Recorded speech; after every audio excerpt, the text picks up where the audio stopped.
পূর্বধলায় বিএনপির নেতাকর্মীদের নামে মামলার প্রতিবাদে সংবাদ সম্মেলন করেছে উপজেলা বিএনপি।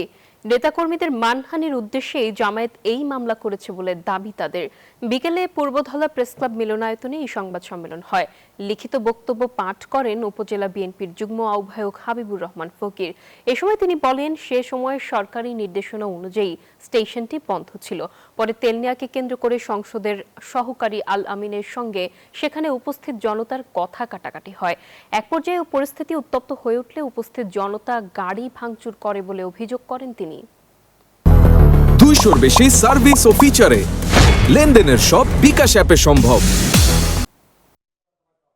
সম্মানহানি করতে আল হাসান তালুকদার সাহেবকে প্রধান আসামি করে পূর্বধলা উপজেলা বিএনপি ও অঙ্গ সহযোগী সংগঠনের নেতাকর্মী সহ সাধারণ জনগণের বিরুদ্ধে যে মামলা দায়ের করা হয়েছে, আমরা তার তীব্র নিন্দা ও প্রতিবাদ জানাচ্ছি।